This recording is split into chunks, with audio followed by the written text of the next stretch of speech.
तो यहाँ पे हमने लिखा हुआ मेथड ऑफ फाइंडिंग, मतलब यहाँ पे वो क्या कह सकते हो हमारा मेथड है किसका, फाइंडिंग, जो ऑनटो इनवर्स फंक्शन मेथड है फाइंडिंग काइंड्स ऑफ डोमेन। ठीक है, ये मैपिंग फंक्शन है।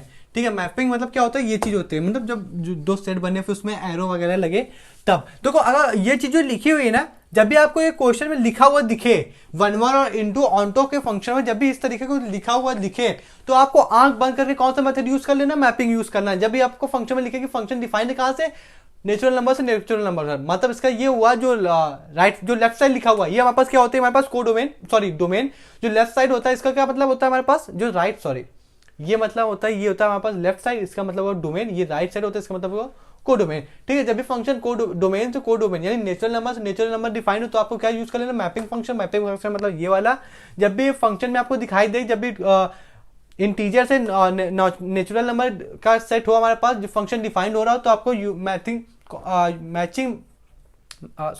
मैपिंग वाला मेथड यूज कर लेना है। ठीक है, ये मतलब, और टिपिकली केस का मतलब ये होगी निहायती में कभी भी जाके बहुत रेयर केस में आपको मिलेगा केस जब भी रियल नंबर से रियल नंबर केस डिफाइंड हो रहा हो। ठीक है, फंक्शन तो आप जब भी इनमें से कोई भी आपको दिख जाए तो आपको मैपिंग कौन सा यूजिंग मैपिंग मेथड यूज कर लेना इस तरीके का। ठीक है, तो आपको आसानी हो जाएगी। लेकिन क्वेश्चन तो इस तरीके देगा नहीं, क्वेश्चन थोड़ा और घुमा के देगा। वो कह देगा जब फंक्शन आपका डिफाइंड हो, इस तरीके दे देगा, फंक्शन आपका अगर डिफाइंड हो रहा हो कहां से, to whole number from natural number. ठीक है, तो इस चीज में आपको भी ध्यान, थोड़ी अपनी दिमाग को चालू रखना है कि आप समझ जाओ कि कहां से फंक्शन क्या कहना चाह रहा है, क्वेश्चन कहना चाह रहा है कि नेचुरल नंबर से कहां डिफाइंड हो, होल नंबर। तो आपको इस तरीके का भी देख सकता है, इस तरीके का भी देख सकता है। आपको आपकी जो नजर होगी उसको तेज रखना होगा, क्योंकि क्वेश्चन की लैंग्वेज को समझने के लिए जहां आपको दिख जाएगा कि साला ये तो फंक्शन कह रहा है नेचुरल नंबर से होल नंबर की तरफ डिफाइंड हो रहा है, तो आपको तुरंत मैपिंग मेथड यूज कर लेना है, आपका आंसर इजिली आ जाएगा। ये कह सकते हो ट्रिक हो सकती है, मेथड हो सकती है क्वेश्चन को इजिली हैंडल करने के लिए। तो अपने हिसाब से समझ लेना क्या सही है क्या गलत है। अगर आपको सही लग रहा हो तो इसके ऊपर एग्जाम्पल कर लेना, तो आपको अच्छे से क्लियर हो जाएगा। ठीक है, कुछ अच्छा एग्जांपल लिए, हम ज्यादा क्वेश्चन को नहीं कर रहे हैं, ज्यादा क्वेश्चन इस वजह से नहीं कर रहे हैं। आप अभी यहाँ से समझो, यहाँ पे जो क्वेश्चन का लेवल होता है थोड़ा सा हाई होता है। अगर ये लेवल का क्वेश्चन समझ गए तो आपके जितने भी प्रैक्टिस बुक, एक्सरसाइज बुक है, जो कुछ भी है, जो भी बुक आप फॉलो करें वो इजिली बन जाएगा। ठीक है, क्योंकि यहाँ पे क्वेश्चन सॉल्व करने से पहले हम वो सब क्वेश्चन जितने भी आपकी बुक चलती है पब्लिशर की, वो सब क्वेश्चन देख लेते हैं, उसके हिसाब से क्या क्वेश्चन ऊपर रखना चाहिए कि वो क्वेश्चन करा लो तो जो आपके पास बुक है उसके क्वेश्चन आपके बन जाए। ठीक है, खैर एग्जाम्पल हमारे पास जो पहले लिखा हुआ है, यहां से कह रहा है कि जो फंक्शन डिफाइंड है आपको वो नेचुरल नंबर से नेचुरल नंबर का फंक्शन डिफाइंड है। ठीक है, और जो फंक्शन गिवन है हमारे पास जिसके बारे में फाइंड करना है, कह रहा है फंक्शन बराबर हमारे पास x+1 है। ठीक है, अब आपको क्या चीज दिखाई दी कि फंक्शन तो हमारे पास नेचुरल नंबर से नेचुरल नंबर को डिफाइंड है। जो लेफ्ट साइड होता है ये डोमेन होती है, जो राइट साइड होता है को डोमेन होती है। जिसको तीर लगती है हमारे पास को डोमेन, वो रेंज बन जाता है। खैर छोड़ो, तो यहाँ पे अगर डोमेन की बात करें, डोमेन किसका बनेगा, नेचुरल नंबर का। नेचुरल नंबर क्या होता है, 1 से शुरू हो, 3 4 5 6 और कहाँ तक इन्फिनिटी तक जाए। इन्फिनिटी तक बनाने की कोई जरूरत नहीं है, 5 6 बनाना बहुत है। फिर इसका भी कोड डोमेन कहाँ से, नेचुरल नंबर, तो 1 2 3 4 5 6 7 और इन्फिनिटी तक जाएगा। पर जो फंक्शन इसके ऊपर लाई करने वाला, जो रूल लगने वाला है, वो x+1 का रूल लगने वाला है, यही तो है। हाँ, अब इसको कैसे समझो, तो यहाँ पे अगर x की वैल्यू अगर 1 रखते हैं, यहाँ पे x की वैल्यू हमारे पास 1 लगेंगे, ध्यान समझो। यहाँ पे अगर x की वैल्यू 1 रखेंगे कितना बन जाएगा, 2 बन जाएगा। तो जो पहले जो 1 का एरो है वो किसको लगेगा, 2 को लगेगा। और जो यहाँ पे अगर x की जगह हम 2 रखेंगे तो 3 बन जाएगा, तो 2 का एरो किसको लगेगा, 3 को लगेगा। अगर इस फंक्शन में जो फंक्शन डिफाइंड है हमारे पास, इस पूरे फंक्शन में x की जगह हम 3 रखेंगे तो कितना आ जाएगा, 4 आ जाएगा। और जो 3 का एरो किसको लगेगा, 4 को लगेगा। अगर इस पूरे फंक्शन में x की जगह हम 4 रखेंगे हमारे पास, तो देख सकते होगे आप कि जो 4 है, जो 4 है उस 4 का एरो कितना बन जाएगा हमारे पास, 5 बन जाएगा। 4 का एरो किसको लगेगा, 5 को लग जाएगा। ठीक है, इसी तरह देख पा रहे होगे कि हमारे पास केवल यहाँ पे 1 छूट जाएगा हमारे पास, और सब का एरो नीचे नीचे लगता चला जाएगा। तो ठीक है, अगर ध्यान से देखें तो सब एक का तीर एक को लगा। किसी भी को डोमेन में हमारे पास किसी को कोडोमेन के एलिमेंट में किसी को भी 2 तीर नहीं लग रहे हैं। तो 2 तीर अगर किसी को कोडोमेन में नहीं लगे, सबको सिंगल सिंगल तीर लग रहे हैं, तो हमारे पास ये 1 1 फंक्शन है। तो यहाँ से पता चला पहले तो ये 1 1 फंक्शन हुआ, ना कि मैनी 1। अगर किसी को 2 तीर लग जाते कोडोमेन के एलिमेंट में, ये कोडोमेन के एलिमेंट में अगर 2 तीर लग जाते हैं हमारे पास, तो वो मैनी 1 केस हो जाता है। यहाँ पे सबको कोडोमेन में एक एक तीर लगे, तो वहाँ पे कितना हुआ, हमारे पास कह सकते हो onto sorry one one function हो गया। एक चीज और मैंने फंक्शन के बारे में शुरू की हुई थी, तो मैंने फंक्शन के ऊपर ज्ञान दिया हुआ था। क्या ज्ञान था? क्या कभी भी कोडोमेन में अगर हमारे पास कोई भी एलिमेंट छूट जाती है, जैसे कि हमने सब में तीर लगाया, यहाँ पे कोई एलिमेंट है ए बी सी डी ई, और अगर ए को 3 नहीं लगा हमारे पास, तो कह सकते हो ये ए, तो यहाँ पे क्या ये जो कोडोमेन हुआ, इसे कौन सा सेट हो गया हमारे पास? ये हमारे पास इनटू फंक्शन हो गया, ठीक है, क्योंकि ए को 3 नहीं लगा। अब इनटू फंक्शन कैसे हुआ? क्योंकि इसकी कोड डोमेन हमारे पास क्या थी? इसकी कोड डोमेन कह सकते हो ए से हमारे पास ए बी सी डी ई तक था, लेकिन जिसको जिसको रेंज क्या है, जिसको जिसको जिसको तीर लगा वही तो होगा। तीर किसको यहाँ पे लगा? ए छूट गया हमारे पास, तो तीर किसको लगा? B C D E. तो कह सकते हो रेंज हमारे पास छोटी होगी कि नहीं होगी? किससे? कोड डोमेन से। और जब रेंज छोटी हो जाती है हमारे पास, तो कह सकते हो वो क्या हो जाता है? वो इंटू फंक्शन हो जाता है हमारे पास। देख रहे होगा यहाँ पे ए छूटा है, उसी तरीके से यहाँ पे एक एलिमेंट 1 छूट गया हमारे पास। जब 1 छूट गया तो कह सकते हो ये जब एक छूट गया है, तो बाकी कोड डोमेन तो नेचुरल नंबर है, बाकी सबको तीर लगेगा, लेकिन कह सकते हो यहाँ पे 1 को तीर नहीं लगेगा। तो जब 1 को तीर नहीं लगेगा, तो इसका मतलब ये हुआ हमारे पास कि कैसा फंक्शन हो? इनटू फंक्शन हो, क्योंकि रेंज यहाँ पे छोटी हो जाएगी, नहीं हो जाएगी कोड डोमेन से, क्योंकि एक एलिमेंट को एरो नहीं लगा हमारे पास। तो कह सकते हो यहाँ पे क्या हुआ? इनटू फंक्शन हो गया। ठीक है, बात समझ में आएगा। अब दूसरा क्वेश्चन देख लेते हैं।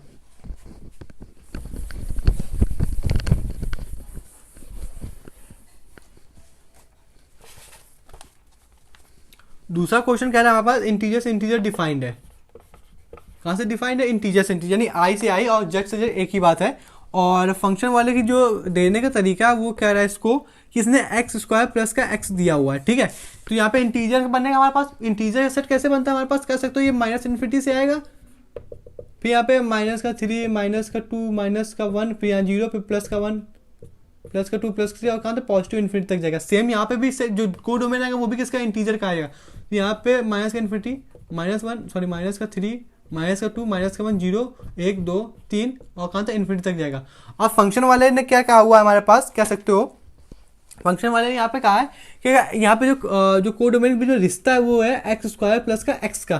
तो जिस दिन यहाँ पे -3 डालोगे आप, जिस दिन यहाँ पे -3 डालोगे एक्स का, तो यहाँ पे 9 बन जाएगा हमारे पास, और 9 और -3 में यहाँ पे 6 बन जाएगा। यानी -3 आप रखोगे तो यहाँ पे क्या देगा आपको? +6 देगा, यानी यहाँ कहीं 3 लगेगा उसको। आप यहाँ पे -2 रखोगे जिस दिन, तो यहाँ पे 4 बनेगा, -2 कह सकते हो यहाँ पे 2 बन जाएगा। तो यानी जिस दिन आपने -2 रखा, तो यहाँ पे क्या दे रहा है हमारे पास?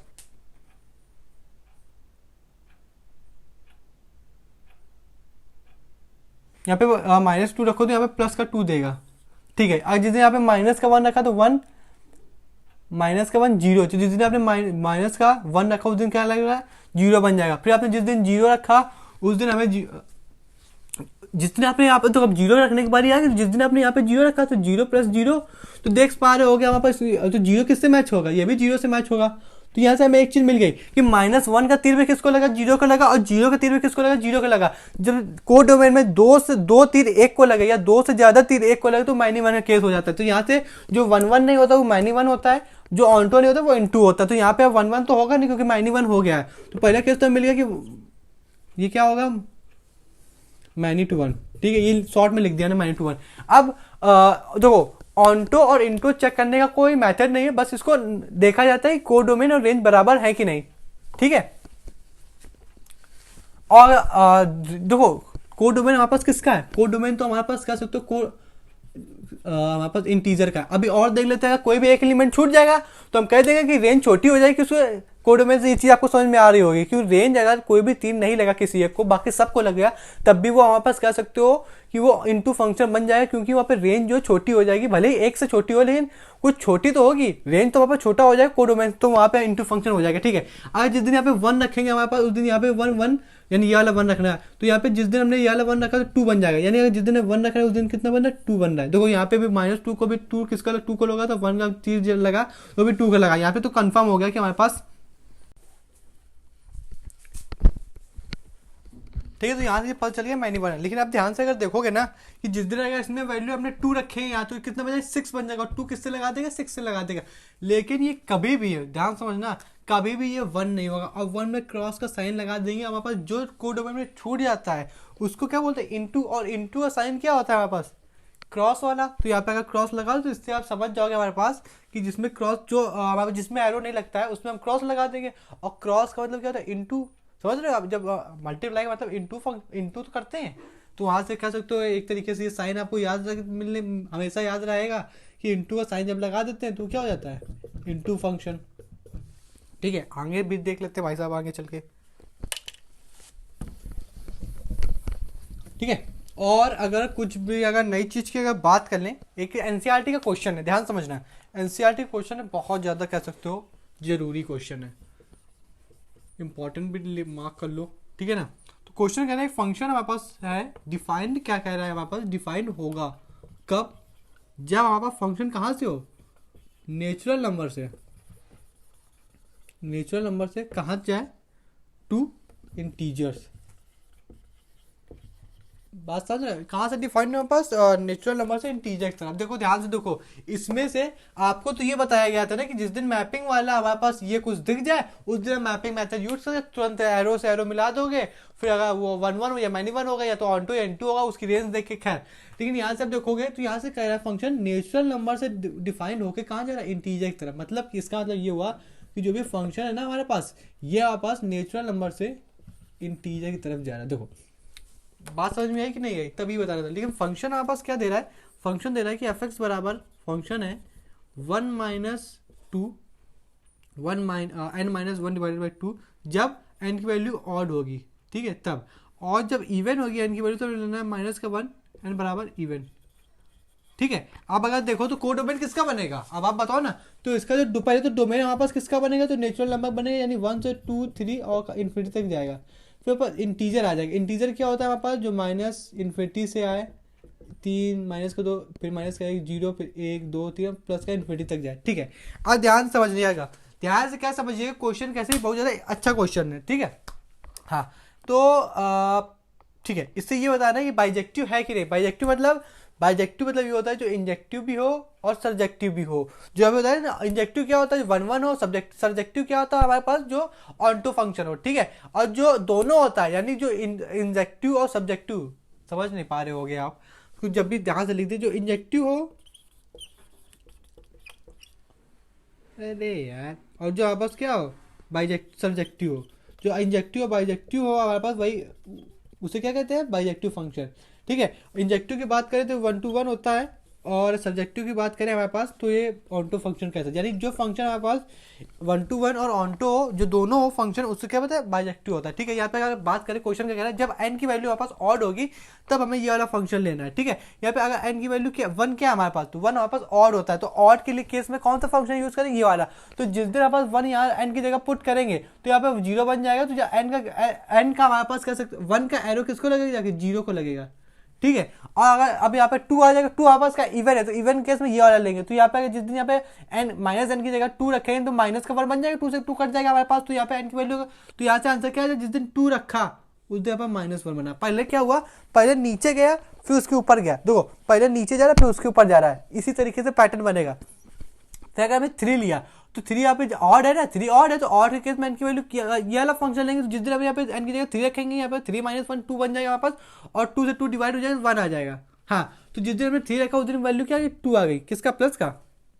यहाँ पर अगर 3 रखेंगे हमारे पास 2 बन जाएगा, तो यहाँ पे प्लस का 2 आया। ठीक है, और जिस दिन यहाँ पे 4 आएगा, 4 अगर यहाँ रखेंगे तो माइनस का 2 बन जाएगा, तो जिस दिन हमने यहाँ पे वैल्यू 4 रखी उस दिन क्या बन जाएगा, -2। तो यहाँ से देख पा रहे होगे, जब हमने वैल्यू 1 रखी थी तब ये 0 बना था, जिस दिन हमने 2 रखा उस दिन वापस कह सकते हो यहाँ पे -1 बना। फिर जिस दिन वैल्यू हमने 3 रखी उस दिन ये 2 बना, और जिस दिन वैल्यू 4 रखी उस दिन -3 बना। तो एक तरीके का ये इस तरीके बनना है, कब एक बार नीचे जा रहा है, पहले नीचे जा रहा है फिर उसी के ऊपर जा रहा है, फिर एक बार नीचे जा रहा है फिर उसी के ऊपर जा रहा है, फिर एक बार नीचे जाएगा फिर एक बार उसी के ऊपर जाएगा। तो कह सकते हो ये एक तरीके की बुनाई, जिस तरीके की बुनाई नहीं करी जाती है उसी तरीके से बुनाई होती चली जा रही है। और जिस दिन ये आखिरी में ऐसा आएगा कि जिस दिन कोई भी फंक्शन या फिर ऊपर नीचे होता चला जाएगा, पूरी तरीके से बुनाई होती चली जाएगी हमारे पास। इस तरीके की बुनाई समझ पा रहे होगे ना आप। तो यहाँ पे कोई सा भी एलिमेंट ना कोई डोमेन में छूटेगा, और ना ही हमारे पास ये कह सकते हो हमारे पास डोमेन में छूटेगा। डोमेन में खैर छूट ही नहीं सकता, हमारे पास फंक्शन ही नहीं होगा। ठीक है, तो अगर जिस दिन कोई डोमेन में तो इसका मतलब क्या हुआ कि कोई डोमेन के हर एक एलिमेंट को कह सकते हो एरो लगेगा। जिस दिन हर कोई डोमेन में हर किसी को एरो लगेगा, वो भी एक एक को, तो यहाँ पर ये हो गया कि 1 to 1 है।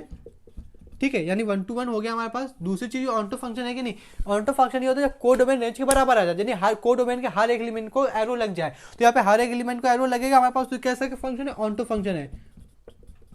देखो वन वन क्या होता है इंजेक्टिव, ऑनटू क्या होता है सब्जेक्टिव। जब जो फंक्शन वन वन ऑनटू दोनों उसी को क्या बोलते हैं बाइजेक्टिव बोलते हैं, ठीक है। तो यहाँ पे एनसीईआरटी का क्वेश्चन था, काफी ज्यादा अच्छा क्वेश्चन था, लेकिन जो आप स्कूल मैथड से देखोगे ना तो इसको इस तरीके से नहीं सॉल्व करते, लेकिन एक्चुअल में इसको इसी तरीके से सॉल्व करना रहता है, क्योंकि ये फंक्शन कहाँ से कहाँ डिफाइंड है हमारे पास नेचुरल नंबर से इंटीजर की तरफ। और मैपिंग मेथड जब आया तो ये जो देखने को मिला तो मैपिंग मेथड लगा तो कितना सरल, कितना टाइम बचाएगा, ठीक है, समझ पा रहे हो आप। खैर, और इसको और अगर इनहेंस करके क्वेश्चन भी पूछ सकता है तो पता है क्या पूछेगा, ये फंक्शन इनवर्टिबल है कि नहीं। इनवर्टिबल का मतलब भी आप बात छेड़ दे तो इनवर्टिबल का मतलब जो फंक्शन इनवर्टिबल होता है उसी का इनवर्स निकलता है। अभी तो आगे बढ़ना है, इसी के बाद हमें इनवर्स ही पढ़ना है, ठीक है। तो जो फंक्शन हमारे पास बाइजेक्टिव होते हैं वो क्या होता है इनवर्टिबल होता है, और इनवर्टिबल फंक्शन का ही हमारे पास इनवर्स आप निकाल सकते हो और किसी फंक्शन का नहीं निकाल सकते हो। तो इस केस में इनवर्टिबल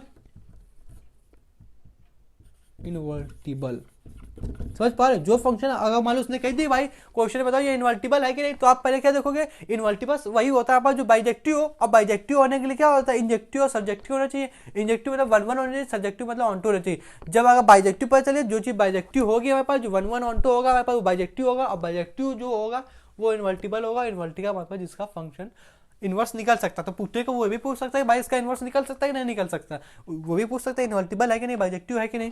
खैर, और आगे बढ़ जाते हैं। अब हम कुछ एनडीए के टाइप के क्वेश्चन उठाते हैं, समझ पा रहे हो एनडीए के टाइप के। जब दो तीन क्वेश्चन हम और कर लेंगे, फिर थोड़े ज्ञान की बातें कर लेंगे, फिर उसके बाद हम कुछ इंपॉर्टेंट पॉइंट देख लिखेंगे, वो बहुत ज़्यादा कह सकते हो जरूरी, बहुत निहायती बहुत ज़्यादा जरूरी है। उस पॉइंट से आप डायरेक्ट बता सकते हो कि ऑन टू है कि नहीं, इन टू है कि नहीं है। अब में क्या याद रखना है, जब भी मान लो एक कोई ग्राफ है, ठीक है, और यहाँ पे भी एक कोई ग्राफ है, मान लिया हमने ये कोई एक ग्राफ है, ठीक है, जो हॉरिजॉन्टल लाइन यानी जो एक्स एक्सिस के पैरेलल मान लो पैरेलल है, एक्स एक्सिस के पैरेलल लाइन, ठीक है, जो एक्स एक्सिस के पैरेलल लाइन अगर मान लो यहाँ पे ड्रॉ कर दे और यहाँ पे भी अगर ड्रॉ कर दे, ये कितने पॉइंट में काट रही है, ये जो ग्राफ है, ये जो हॉरिजॉन्टल लाइन जो एक्स एक्सिस के पैरेलल है वो कितने पॉइंट में इस ग्राफ को काट रही है, तो 1 पॉइंट में काट रही है, ठीक है। यहाँ पे अगर बात कर ले ये जो ग्राफ बना हुआ है यहाँ पे हॉरिजॉन्टल लाइन कितने में काट रही है, तो एक देखो ध्यान से देखो, यहाँ काट रही है, यहाँ पे और यहाँ पे। तो जो फंक्शन एक बार कट हो, जो हॉरिजॉन्टल लाइन जो एक्स पैरेलल वाली लाइन है हमारे पास, ये अगर हमारे पास ओनली अगर हमारे पास ये तो एक जगह काट रही ना, तो ओनली कट 1 पॉइंट, तो वो होता है हमारे पास, क्या होता है हमारे पास ऑन टू, यानी 1 to 1, सॉरी 1 to 1। जो लाइन मोर देन 1 पॉइंट यानी एक से ज्यादा बार कट करती है, अगर एक बार कट करेगी तो 1 to 1 है, और अगर एक से ज्यादा बार कट करती है हमारे पास तो कैसे मैनी टू 1 ग्राफ के तौर पर। अगर किसी का ये बहुत ज्यादा जरूरी है, क्योंकि इसमें क्वेश्चन पता क्या पूछेगा, ये पूछ लेगा भाई साहब आपसे बताओ ये मॉडुलस का ग्राफ है, आपको सिर्फ इतना देगा, और ये पूछेगा ये 1 1 है, ये माइनी 1 है, तो इसको यहाँ पे हॉरिजॉन्टल लाइन एक्स एक्सिस के ड्रॉ करोगे हमारे पास, तो यहाँ पे कितनी बार कट करी, यहाँ पे 2 बार कट करी, तो ये माइनी 1 है कि 1 1 है, तो ये माइनी 1 है, ठीक है। और अगर ज्ञान की बात ज्यादा ज्यादा पूछेगा तो वो ये पूछ लेगा हमारे पास कि इनटू है कि ऑन टू है। देखो इसकी हमें कोड डोमेन बताओ पहले, तो इसकी कोड डोमेन हमारे पास गिवन नहीं है, तो जिसकी कोड डोमेन नहीं गिवन होती है उसको हम आर लेट कर लेते हैं, ठीक है। जिसकी ये चीज याद रखिए, जिसके पास कोड डोमेन ना गिवन हो, मान लो उसने कह दिया भाई एमसीक्यू में पूछेगा, एसएसएन ने पूछेगा कि मान लो अगर इसके मॉडुलर फंक्शन एस है, ठीक है, उसने ये दे दिया, आप बताओ ये इनटू है कि ऑन टू है, तो आपको कोड डोमेन तो पता होना चाहिए, तभी तो आप बताओगे कि भाई इसकी रेंज क्या होती है कंपेयर करके कि इनटू है कि ऑन टू है। तो यहाँ पे कोड डोमेन जिसकी नहीं गिवन है तो उसके आर मान लेते हैं, ठीक है, लेकिन इसकी रेंज क्या होती है, इसकी रेंज तो होती है प्लस का 1, मतलब ये तो हमेशा जीरो से बड़ी वैल्यू देगा ना, पॉजिटिव देगा। पॉजिटिव मतलब क्या होता है 0 से इन्फिनिटी, 0 पे मान लो क्लोज आ जाएगा, ठीक है, तो यहाँ पे क्लोज से ऊपर, यहाँ पे देखो रेंज छोटी है कि नहीं है कोड डोमेन से, तो यहाँ पे क्या हुआ ये इनटू हो गया। इस तरीके से आप खुद से एक्सपोनेंशियल का निकालना e की पावर x से, कि अगर ये इस बार कट कितने पॉइंट में कट कर रही है, एक जगह कट कर रही है कि नहीं कट कर रही है हमारे पास, तो ये कैसा हुआ हमारे पास 1 to 1 फंक्शन हुआ। अब इसकी रेंज तो निकाल ही लोगे, कोड डोमेन तो आ ही हो जाएगी। खैर, तो ये चीज़ याद रखनी कि आपको जो भी शुरुआत से लेकर फंक्शन में ये जो सेशन चल रहा है इसके हर एक पॉइंट आपको याद रखने पड़ जाए। पीरियोडिक फंक्शन की बात करें, हमने जो ग्राफ बनाया तो कितना ज़्यादा जरूरी है।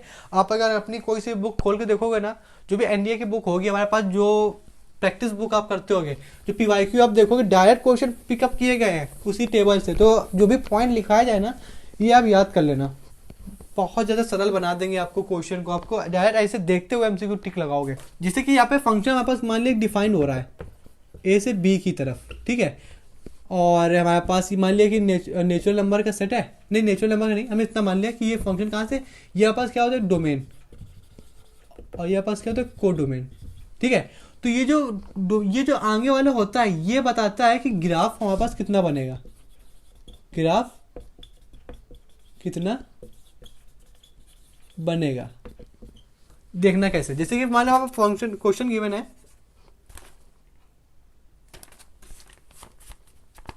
फंक्शन गिवन है जो कि हमारे पास डिफाइन है 0 से हमारे पास पाई, और उसका कोड डोमेन हमारे पास 1 से 1 दे रहा है, ठीक है। और जो फंक्शन है हमारे पास वो साइन एक्स का है, ठीक है। अब आपको नहीं पता कि ये फंक्शन कैसे बनेगा, तो आप कह दोगे कि आपने बता दिया कि जब नेचुरल से इंटीजर हो, इंटीजर से इंटीजर हो, तो आप मैपिंग पढ़ लेना। लेकिन इस तरह का क्वेश्चन आ जाएगा तो हम कैसे डील करेंगे। तो ये जो कोडोमेन जो आगे वाला होता है, जो डोमेन होती है, वो इस तरीके के क्वेश्चन में कहती है कि कितना ग्राफ बनेगा, यानी कितना ग्राफ आपको ड्रॉ करना है। तो अगर साइन का ग्राफ देखो तो बहुत बड़ा हो सकता है, आप कहाँ से कहाँ तक चले जाओगे, कोई उसकी लिमिट तो है नहीं। लेकिन ये चीज आपको बता दिया कि ग्राफ कितना, ग्राफ जो बनेगा वो 0 से पाई के बीच में बनेगा। तो साइन का ग्राफ 0 से पाई के बीच में तो इतना ही होता है, यहाँ पे 0 होता है, यहाँ पाई होता है। अब आप इसको देखो, अब हमने ग्राफ के तौर पे आपको बताना है 1 1 है कि ऑन्टो है। तो जो लाइन अगर जो एक्स एक्सिस की जो पैरेलल लाइन है वो हमारे पास अगर एक पॉइंट में कट करेगी तो 1 है, मतलब 1 1 है, और 2 3 पॉइंट में कट करेगी तो -1 है। अब अगर यहाँ पे ड्रॉ करो तो ये तो बेफिजूल की बात हो गई ना, क्योंकि ग्राफ कहाँ बन रहा है, यहाँ पे बन रहा है। तो यहाँ पे कितने टाइप में कट करा, यहाँ पे 2 टाइप में कट करा, यानी फंक्शन कैसा होगा -1। अब ये ऑन्टो है कि इंटू है, ऑन्टो है जनाब कि इंटू है, ठीक है। ये ऑन्टो है कि इंटू है। देख ग्राफ पूरा क्या होता है साइन एक्स का, ये तो ये वैल्यू क्या होती है हमारे पास +1, ये नीचे वाली वैल्यू कितनी होती है -1। तो इसकी कोड डोमेन कितनी है, देखो इसकी कोड डोमेन कितनी है -1 से 1। समझ पा रहे हो, हमने जब रेंज शुरू की था हमने बताया हुआ था ये जो हाइट होती है, जो मैक्स जो रेंज क्या होता है वाई बराबर क्या हाइट। तो इस जो ओरिजिनल फंक्शन होता है, जो साइन एक्स की ओरिजिनल डोमेन होती है वो क्या होती है एक्स, जो हाइट की फंक्शन जो ग्राफ है कहाँ से कहाँ तक नीचे से ऊंचा जो हाइट होती है वो क्या होती है रेंज। इसकी हाइट कहाँ से कहाँ तक -1 से 1, ठीक है। लेकिन इसकी कोड डोमेन क्या आई -1 से 1, तो इसकी भी कोड डोमेन कितनी होगी -1 से 1। अब ध्यान समझना, ये तो यहाँ गिवन है, ठीक है, ये तो कोड डोमेन इसकी गिवन थी। देखो ये जो कोड डोमेन है ये इस वाले पूरे साइन एक्स से गिवन थी, लेकिन हम क्वेश्चन के हिसाब से ग्राफ कितना बनेगा, ग्राफ तो इतना ही बनेगा। तो ध्यान से देखो ये पूरी इसकी रेंज अब बतानी ना, थोड़ा दिमाग खोल के काम करना। यहाँ पे कितना बना, ये कितना होता है, यहाँ पे -1 तो लेंगे नहीं, तो यहाँ पे इसकी हाइट कितनी होगी, यहाँ पे 0 होता है, मैक्सिमम हाइट कितनी होगी 1। तो यहाँ पे रेंज कितनी आई 0 से 1। और यहाँ पे बताओ रेंज हमारे पास कोड डोमेन से छोटी की बड़ी है, जाहिर सी बात है कोड डोमेन रेंज तो हमारे पास कोड डोमेन से छोटी है हमारे पास। तो ये फंक्शन कैसा हुआ -1 तो हुआ, और ये फंक्शन कैसे हुआ *2 हो गया। ये बात आपको समझ में आई कि नहीं आई। तो साइन एक्स का पूरी वैल्यू कहाँ से कहाँ तक लाई करती है, साइन एक्स का ओरिजिनल ग्राफ क्या होता है हमारे पास ये -1 से 1। लेकिन इसने क्या बता दिया कि भाई साहब ग्राफ कितना बनेगा, ग्राफ तो यहाँ से लेके वहां तक बन सकता है, लेकिन इसने बता दिया ग्राफ कितना चाहिए, इतना चाहिए। तो अब इसी की ना रेंज को कंपेयर करोगे कोड डोमेन से, ना कि इसकी ओरिजिनल कितना यहाँ पे कोड डोमेन गिवन थी। हमने तो यहाँ पे ज्ञान दे दिया, लेकिन यहाँ पे ओरिजिनल कोड ये तो कोड डोमेन होती है ना, लेकिन इसके साथ तो कोड डोमेन कितनी है -1। लेकिन अब रेंज कितनी होगी, रेंज मतलब ऊंचाई कितनी, वाई एक्सिस में कितनी ऊंचाई है, ये कितनी हाइट है, हाइट ही तो ये यही तो होता है तो वाई एक्सिस मतलब रेंज। तो यहाँ पे 0 से 1 के बीच में। खैर आगे बढ़ जाते हैं, अब आपको समझ में आ गया होगा। 2 क्वेश्चन नहीं 3 क्वेश्चन और है, फिर कुछ ज्ञान की बात है, फिर हम आगे बढ़ जाते हैं किसमें, इनवर्स वाले क्वेश्चन में।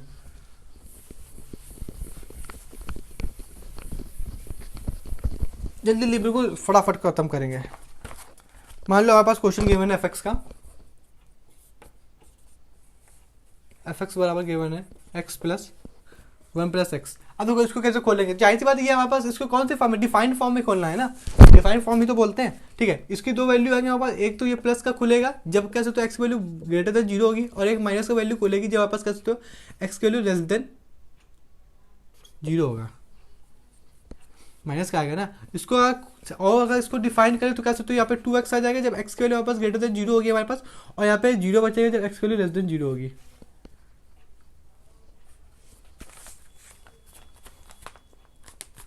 खैर अब इसका ग्राफ कैसे बनेगा, इस पूरे ग्राफ बना पाओगे कि नहीं बना पाओगे, बिल्कुल बनेगा। देखो अगर हम बात करें x बराबर y की लाइन, देखो x बराबर y की लाइन क्या होती है, x बराबर y की लाइन ये होती है। तो यहाँ पे अगर पूछे x की लाइन कितनी होगी हमारे पास, तो हमें सिर्फ इतना ही चाहिए। तो x की लाइन ये हो गई, ये हुआ x की लाइन, ठीक है। और यहाँ पे जो जाती है ये होती है माइनस x की लाइन, होती कि नहीं होती। देखो अरे मॉडुलस का ग्राफ में यही तो होता है कि यहाँ पे माइनस एक्स, यहाँ पे x, लेकिन यहाँ पे सिर्फ x चाहिए, ठीक है। और वो भी 2x, तो कैसे, तो ये थोड़ा सा और ऊपर टिल्ड हो जाएगा। 2x मतलब थोड़ा सा और टिल्ड हो जाएगा, यहाँ पे 2x आ गया, ठीक है। अब यहाँ पे तो आधा ग्राफ बना, दूसरा कह रहा है जीरो, तो अब जीरो की लाइन कैसे बनाए, जीरो की लाइन मतलब किससे बनेगी। तो अब इसको ध्यान से देखो, x बराबर जीरो की लाइन रुकिएगा, मतलब ये हुआ जो x बराबर हमने y बराबर x माना था, तो यहाँ पे y बराबर कितने की लाइन है, 2x की लाइन है। तो यहाँ पे हमें ये बताना है कि y बराबर, यानी यहाँ पे fx चल रहा है ना हमारे पास, तो fx को तो y बोलते हैं, तो यहाँ पे कैसे, तो y बराबर जीरो की लाइन बतानी है, ना कि हमारे पास x, तो ये बता रहा है कि x की वैल्यू जब छोटी होगी हमारे पास जीरो से, तब जीरो लेंगे। यहाँ पे x बराबर जीरो, अब सॉरी y बराबर जीरो, y बराबर जीरो मतलब ध्यान देखो, जब x बराबर हमारे पास x एक्सिस की बात होती है ना हमारे पास, तो y बराबर जीरो होता है, और जब y एक्सिस की बात होती है ना हमारे पास, तो कह सकते हो x बराबर जीरो होता है हमारे पास। तो ये बराबर, यानी यहाँ पे क्या चाहिए हमें, x एक्सिस मतलब y जीरो, मतलब हमें y जीरो मतलब क्या होता है, x एक्सिस, तो यहाँ पे y एक्सिस क्या होती है, ये वाली। तो आप बताओ हमारे पास जनाब की 1 1 है कि ये 1 1 है कि ऑन्टो है, सॉरी 1 1 है या मैनी 1 है, पहले तो ये होता 1 1 है कि मैनी 1 है। यहाँ पे हमारे पास एक तो ये लाइन बनी, इसी के ऊपर एक ये एक्स एक्सिस वाली y बराबर जीरो की लाइन।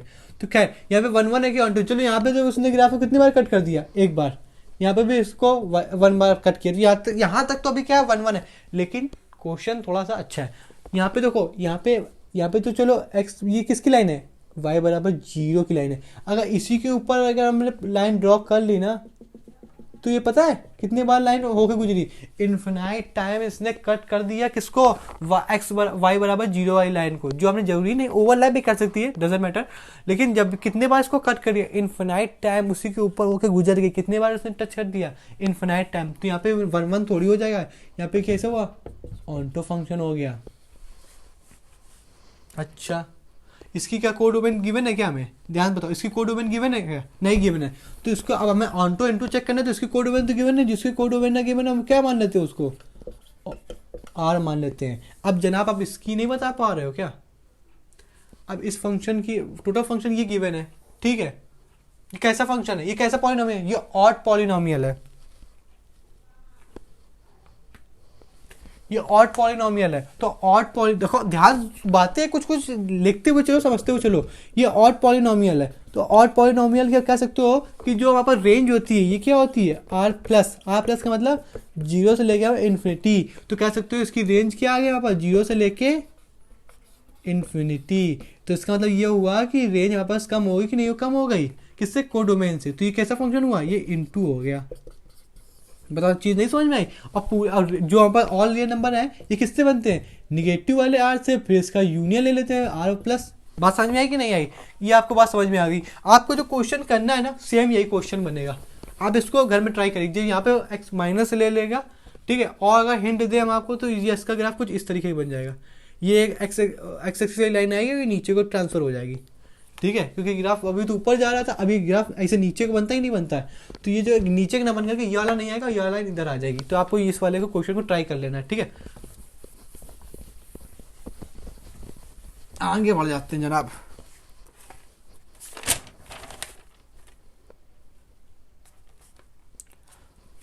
ये वाला तो भी इंपॉर्टेंट, तो इंपॉर्टेंट क्वेश्चन ही चल रहे हैं सब, ठीक है। तो ये वाला जो क्वेश्चन है इसको हम कैसे डील करेंगे, हमारे पास यहाँ पे लिखा हुआ है एफ एक्स बराबर कह रहा है x मल्टीप्लाई बाय मॉडुलस का x। अब ये बताओ हमारे पास ये 1 to 1 है, इंजेक्टिव है, क्या है ये, क्वेश्चन कुछ भी पूछ सकता है। चार चीजें ना, 1 1 मैनी 1 ऑन्टो इनटू, उनमें से चारों में से कुछ भी पूछ सकता है। ध्यान समझो, देखो 2 बार बनेगा हमारे पास, कैसा बनेगा 2 बार, क्योंकि मॉडुलस है, 2 केस लेगा हमारे पास। एक तो लेगा जब ये पॉजिटिव हो, जब ये पॉजिटिव हो तो एक्स स्क्वायर बन जाएगा, मतलब ये x की value greater than equal to 0। लेकिन अब यहाँ पे नेगेटिव का साइन जिस दिन आ जाएगा तो वहाँ पे क्या बनेगा हमारे पास, माइनस का एक्स स्क्वायर,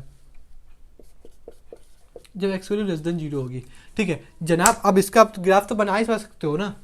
देखो इसका जो ग्राफ बनेगा ना, जैसे कि दोनों साथ में मिलके बनेगा, जैसे कि इसके पहले वाले में हमने क्या 2x का ग्राफ था, तो ये इधर गया, फिर इसके बाद एक x y बराबर 0 का ग्राफ बनाना था, तो वो इसी में जुड़ेगा। ये जो आधा होता है, ये ऊपर वाला जो ऊपर होता है, ये जो ऊपर वाला दो केस होते हैं ना, तो जो ग्रेटर देन जीरो होता है ये आधा ग्राफ बनाता है, और जो नीचे वाला होता है ये आधा ग्राफ बनाता है। जब ये दोनों को ऐड होकर जो ग्राफ बनता है हमारे पास, वो पूरा ग्राफ होता है।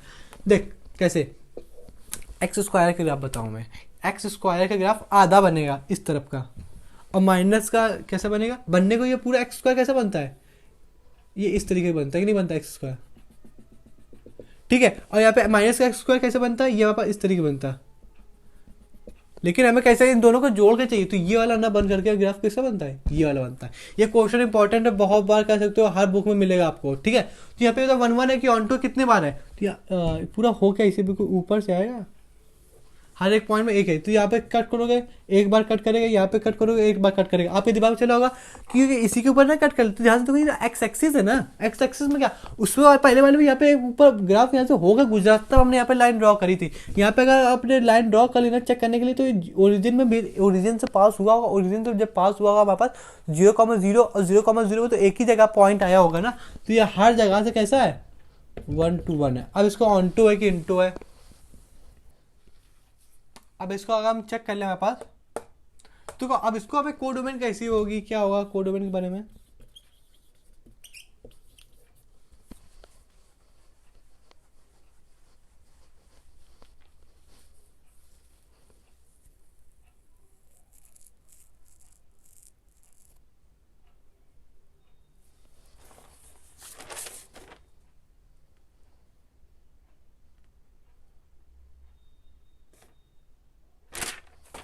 ठीक है, ये क्या हमारे पास ये एक ऑड पॉलिनोमियल है, क्योंकि इसकी डिग्री कितनी है 1 है, इसकी डिग्री कितनी है 1, तो ये ऑड पॉलिनोमियल है हमारे पास। ठीक है, जब ऑड पॉलिनोमियल है तो इसकी तो जिसकी कोडोमेन नहीं होता है ना, उसके हम क्या मान लेते हैं अपने हिसाब से आर मान लेते हैं। लेकिन रेंज की बात करें तो कह सकते हैं ऑड पॉलिनोमियल है, ऑड पॉलिनोमियल की डिग्री क्या होती है, ऑड पॉलिनोमियल की डिग्री होती है आर। ऑड पॉलिनोमियल की डिग्री कितनी होती है, मतलब ऑड पॉलिनोमियल सॉरी रेंज कितनी होती है आर। तो यहाँ पे कह सकते हैं यहाँ पर कैसा फंक्शन हो गया, ये ऑन्टो फंक्शन हो गया, ऑड डिग्री पॉलिनोमियल।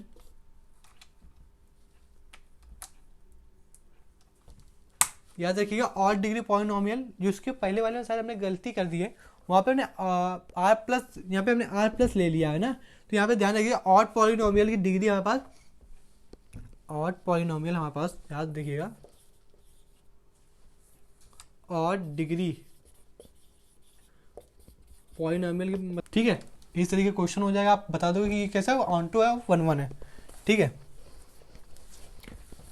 आगे बढ़ जाते हैं, आगे बढ़ने से पहले कुछ और थोड़ी ज्ञान की बात समझ लेते हैं। और कुछ ज्ञान की बात मतलब क्या हुआ कि जैसे कि मान लो एक चीज है, मैंने क्वेश्चन गिवन है हमारे पास y बराबर x का cube plus x is 1 to 1 और मैनी टू 1।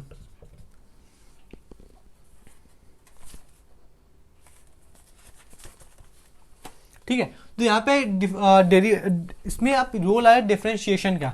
तो जब भी याद रखें, जब भी डिफरेंशिएशन dy बाई dx होता है हमारे पास, जब भी डिफरेंशिएशन अगर हमारे पास ग्रेटर देन 0 हो या हमारे पास dy by dx less than 0 हो, तो क्या होता है 1 to 1 होता है। ठीक है, जब भी दूसरा के जब भी dy by dx same greater than 0 हो या हमारे पास dy by dx less than 0 हो, ठीक है, तो ये क्या होता है मैनी टू 1। लेकिन जब ये कंडीशनल हो, अभी मतलब सब समझ में आ जाएगा कंडीशनल का मतलब क्या होता है।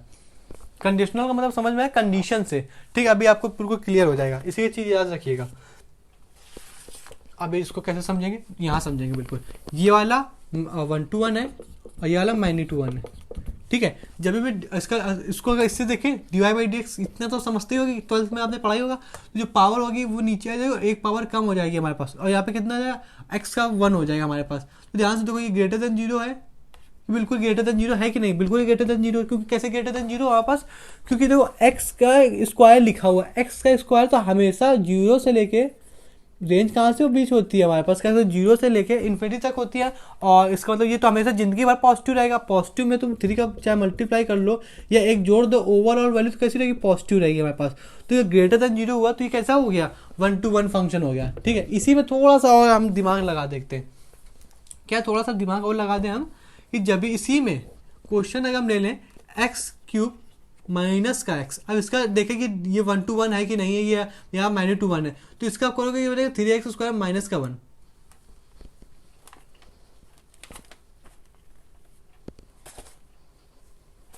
ठीक है, अब इसको अगर हमने जब डिवाइड बाई डी एक्स ले लिया हमारे पास, तो यहाँ पे आया एक्स क्यूब माइनस का 1। देखो जिस दिन आपने x की जगह माइनस रख दिया, ध्यान समझ, जिस दिन आपने यहाँ पे वैल्यू 0 रख दी, x की जगह आपने वैल्यू 0 रख दी, ठीक है, x बराबर आपने 0 रख दी, तो ओवरऑल आंसर कितना आ गया, x बराबर आपने 0 रख दी तो ओवरऑल आंसर -1 आ गया। ठीक है, अगर जिस दिन आपने वैल्यू आपने 2 रख दी, x की वैल्यू आपने जब 2 रख दी हमने, तो वहाँ से आंसर कितना आ गया, 4, 2 का स्क्वायर 4 और 4 दूनी 12, 4 तिरका 12, 12 माइनस 1, तो यहाँ पे वैल्यू कितनी आ गई 11। तो देखो जब हमने वैल्यू 0 रखी थी तब माइनस क्या है, जब वैल्यू हमने पॉजिटिव रखी है हमारे पास तो ये कितनी दे रहा है, जब वैल्यू हमने 2 रखी तो पॉजिटिव दे रहा है। तो ये हर वैल्यू कंडीशनल है ना, कि वैल्यू पता नहीं चला कभी वैल्यू रखने में चेंज होता जा रहा है। बिल्कुल इसी तरीके से जब डिनोमिनेटर की हमारे पास जब डोमेन निकालते थे तो डिनोमिनेटर क्या होगा, अगर नीचे एक्स है तो उसको हमने क्रॉस मल्टीप्लाई नहीं कर, सिंप्लीफाई नहीं कर सकते, उसका करेक्टर नहीं क्लियर था। सेम चीज़ वही है, ये भी यही है क्या कि इसका करेक्टर नहीं क्लियर है भाई साहब, कि कब ये पॉजिटिव देगा कब निगेटिव देगा। लेकिन हाँ यहाँ पे मुझे करेक्टर क्लियर है कि जिंदगी में आप एक्स स्क्वायर की कोई सी भी वैल्यू रख दो हमेशा पॉजिटिव देगा। जब उसका करेक्टर क्लियर होगा कि हाँ ये पॉजिटिव ही देगा या निगेटिव ही देगा, तब आप कह सकते हो 1 to 1 है। जब पता ना हो वैल्यू रखने पे एक्स की जगह वैल्यू रखने पे कभी पॉजिटिव कभी निगेटिव कभी पॉजिटिव कभी निगेटिव दे रहा हो, तो आप कह सकते हो वो -1 है, यानी -1 है। ठीक है, यहाँ से पोर्शन खत्म होता है, लेकिन कह सकते हो यहाँ पे इंपॉर्टेंट पोर्शन बचा हुआ हमारे पास, इसका जिसका आपने इंपॉर्टेंट पॉइंट्स है आप उसको देख कर तुरंत बता दोगे कि हमारे पास ये कह सकते हो कि 1 1 है कि नहीं, ऑन टू है कि नहीं है। ठीक है,